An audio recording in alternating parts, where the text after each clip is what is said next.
हमारी कार को आते देखकर 2-3 पुलिस कांस्टेबल डंडे लेकर आगे आ गए और कार को रुकने का इशारा करने लगे। गाड़ी रुकी तो कांस्टेबल ने कहा, कतार में ले जाओ गाड़ी को, कतार में ले जाओ, पीछे ले जाओ। मैंने खिड़की में से सर बाहर निकाल कर कांस्टेबल से कहा, अपने किसी ऑफिसर को बुलाओ, जल्दी करो, मेरे पास टाइम नहीं है। हमारे पास नई कार देखकर पुलिस वाले वैसे ही जरा ठिठक से जाते हैं। जब मैंने उसे अपने पुलिस ऑफिसर को बुलाने के लिए कहा तो वो जल्दी से सड़क के किनारे बने हुए खोखे के अंदर चला गया। कोई पुलिस ऑफिसर अंदर बैठा था, उसने कोई परवाह न की और अपनी अना को मजरू न होने दिया। 2-3 मिनट लगाकर बाहर निकला और बड़ी शान बेनियाजी से चलता हुआ मेरे करीब आकर पूछा, क्यों जी, क्या बात है? आपको मालूम है सब लोग कतार में खड़े हैं, आपको भी कतार में खड़ा होना चाहिए। मैंने बड़े आराम से जेब में से सीक्रेट पुलिस का कार्ड निकालकर उसे दिखाया। कार्ड मैंने उसको ना दिया बल्कि अपने हाथ में रखा। कार्ड को उसने झुक कर देखा और फौरन पीछे हट गया और बोला, सॉरी सर, वेरी सॉरी। उसने दौड़कर पुलिस कांस्टेबल को रुकावट हटाने का इशारा कर दिया। रुकावट हट गई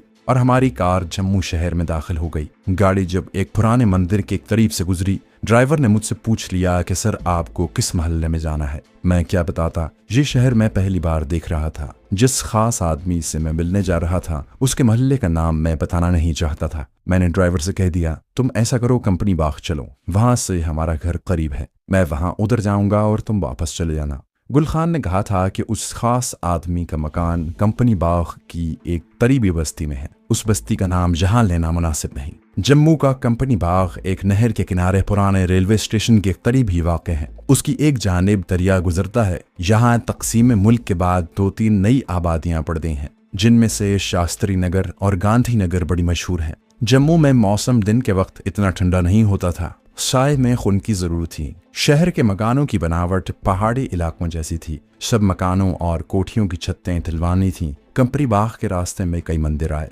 सिर्फ एक मस्जिद के मीनार दूर से दिखाई दिए थे। ड्राइवर ने एक बाग के गेट के पास एक तरफ करके गाड़ी रोक दी और कहा, लीजिए महाराज, आपका कंपनी बाग आ गया। मैंने गाड़ी से उतरते हुए कहा, अब तुम गाड़ी वापस ले जाओ और श्रीमती जी को मेरा प्रणाम कहना। अच्छा महाराज। ड्राइवर हरपाल कौर की गाड़ी लेकर वहीं से वापस मुड़ गया। मैं कंपनी बाग के मेन गेट के सामने खड़ा था। गुल खान ने जैसे ही मुझे बताया था वैसे वैसे मैं चलता उस खास आबादी में आ गया जहां हमारा अपना आदमी, जिसका फर्जी नाम मैं सादिक रख लेता हूं, रहता था। वो मुझे अपनी दुकान पर ही मिल गया। उसकी दुकान किस चीज की थी और कहाँ थी ये मैं जाहिर नहीं करूंगा। मैंने उसकी दुकान पर जाकर उससे सलाम किया और गुल खान का एक खुफिया नाम लेकर कहा कि मुझे उसने भेजा है। सादिक दुकान में बैठा किसी चीज की मरम्मत कर रहा था। अगर मैंने उस चीज का नाम लिख दिया तो जाहिर हो जाएगा कि उसकी दुकान में क्या काम होता था। सादिक ने मेरी तरफ सिर्फ उस वक्त देखा जब मैंने उससे सलाम किया था। उसके बाद वो अपने काम में लग गया। जब मैंने गुल खान का खुफिया नाम लिया तब भी उसने आंख उठाकर न देखा।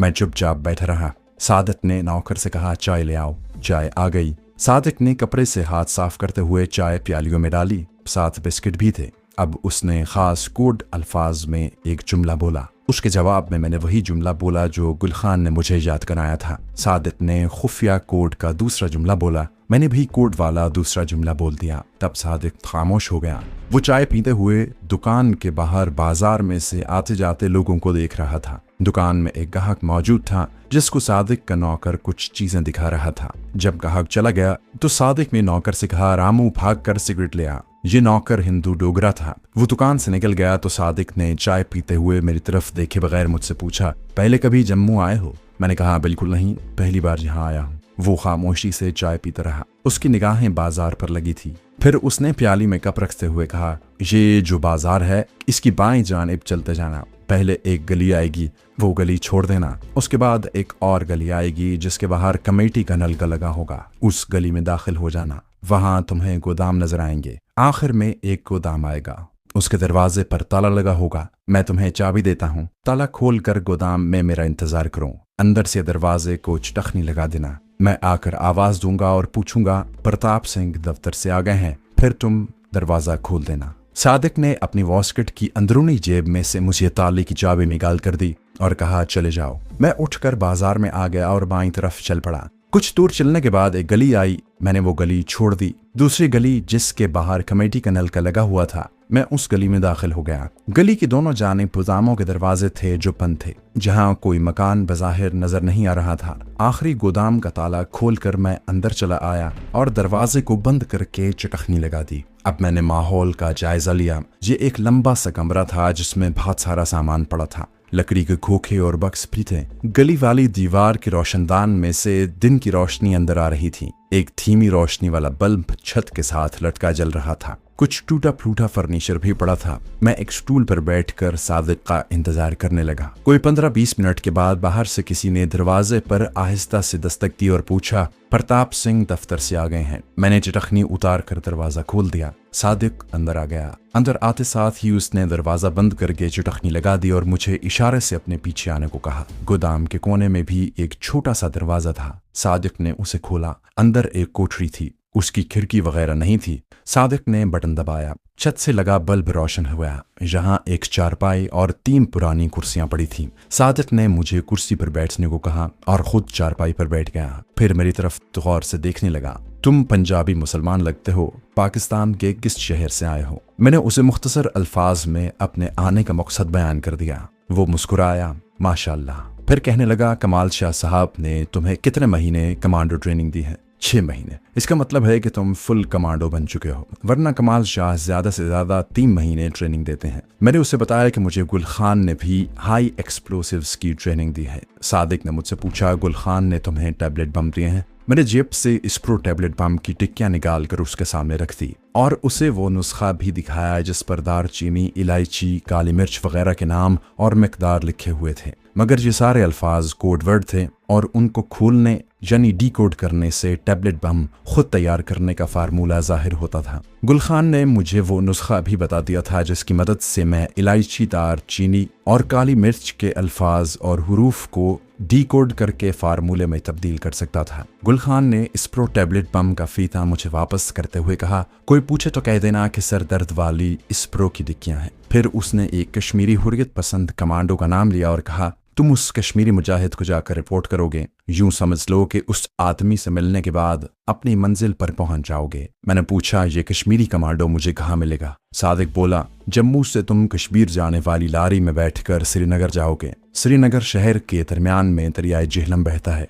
उस दरिया पर 7 पुल बने हुए हैं। तुम किसी एक पुल से दरिया पार करके शहर की दूसरी जानिब पहुंचकर शुमाल की जानिब जो पहाड़ियां हैं उस तरफ जाओगे। उन पहाड़ियों के दरमियान कई दर्रे बने हुए हैं। उसके बाद सादिक ने मुझे हुर्रियत पसंद कश्मीरी कमांडो तक पहुंचने के लिए जो रास्ता बताया, वो रास्ता मैं आपको नहीं बताऊंगा। आप यूं समझ ले कि सादिक ने मुझे सारा रास्ता समझा दिया कि मैं किन किन पहाड़ियों और पहाड़ी दर्रों से गुजरकर कश्मीरी हुर्रियत पसंद कमांडो तक पहुंच सकता हूं। उस कश्मीरी कमांडो का फर्जी नाम मैं शेरवान रखता हूं। अब मैं उस कमांडो को इस नाम से याद करूंगा। सादिक कहने लगा, तुम पहले कभी कश्मीर नहीं गए, इसलिए तुम्हें बहुत होशियारी के साथ ये सफर तय करना होगा। तुम्हारे पास कोई असलहा या कमांडो चाकू वगैरह नहीं है? मैंने कहा, ऐसी कोई चीज मेरे पास नहीं है, सिर्फ ये स्प्रो टैबलेट बम है। इनका कोड वर्ड में लिखा हुआ नुस्खा है और कुछ इंडियन करेंसी में रुपए हैं। सादिक ने कहा, ठीक है, तुम तरबियत याफ्ता कमांडो हो, मुझे यकीन है कि रास्ते में अगर कोई दुश्वारी पेश आई तो तुम उससे बखूबी निमट लोगे।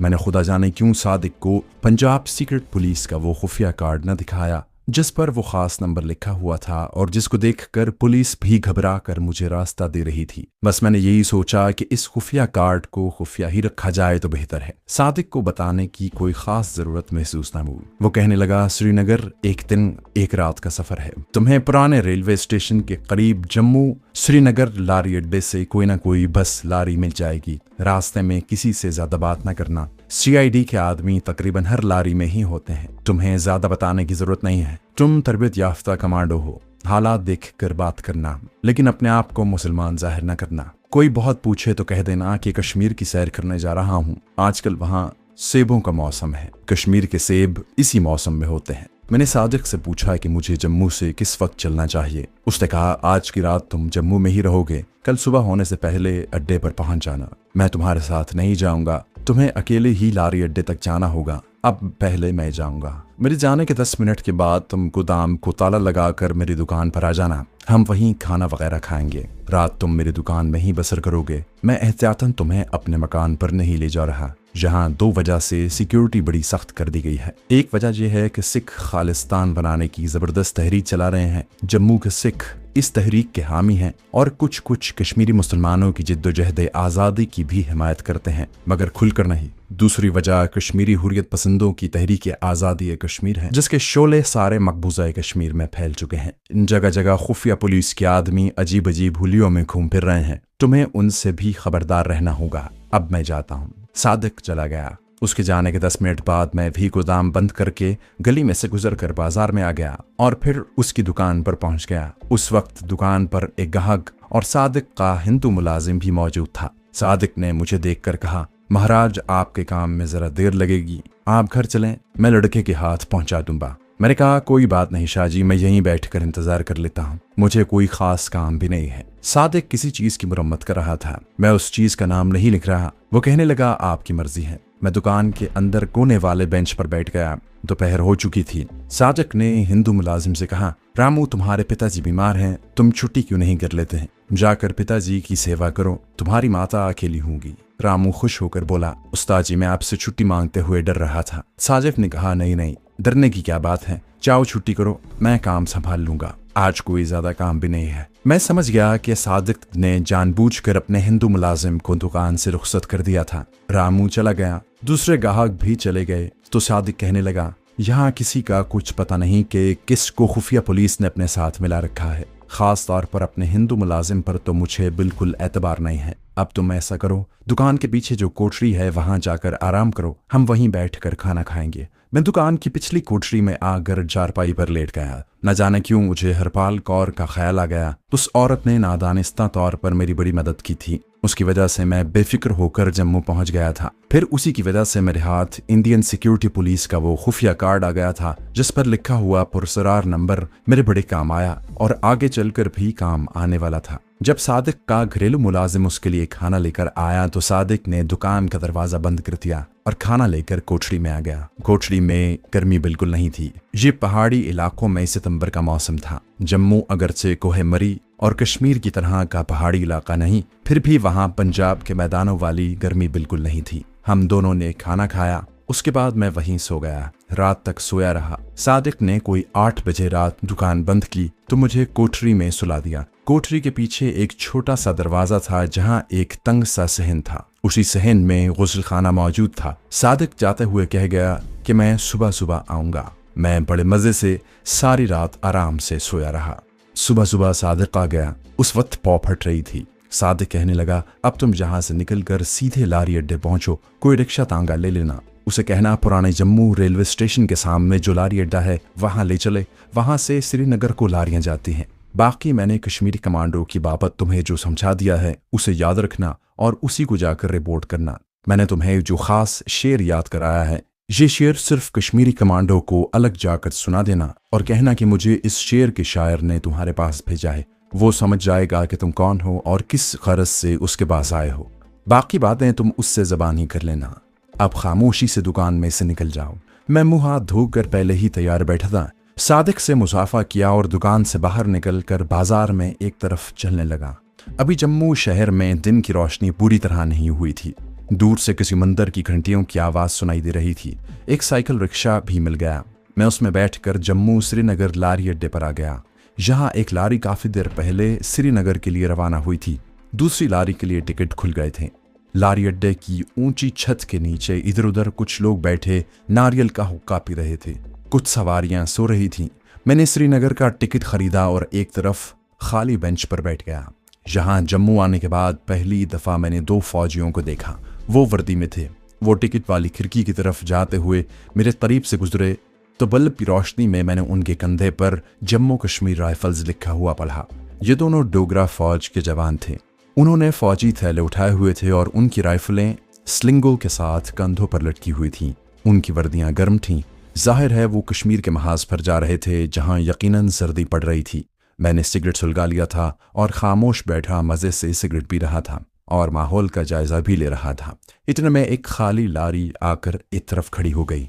कंडक्टर ने बुलंद आवाज से कहा, श्रीनगर जाने वाली सवारियां आ जाएं। मैं जल्दी से उठा और लारी में पिछले दरवाजे की साथ वाली सीट पर बैठ गया। उस सीट का इंतखाब मैंने इसलिए किया था कि अगर हालात कहीं नाजुक सूरत हाल इख्तियार कर जाएं तो मैं लारी से कूद सकूं। देखते देखते लारी भर गई। जम्मू कश्मीर राइफल्स के दोनों डोगरा फौजी भी उसी लारी में आकर बैठ गए। थोड़ी देर बाद लारी अपनी मंजिल की तरफ रवाना हो गई। जम्मू शहर से बाहर निकले तो सफेदा सुबह चारों तरफ फैल चुका था।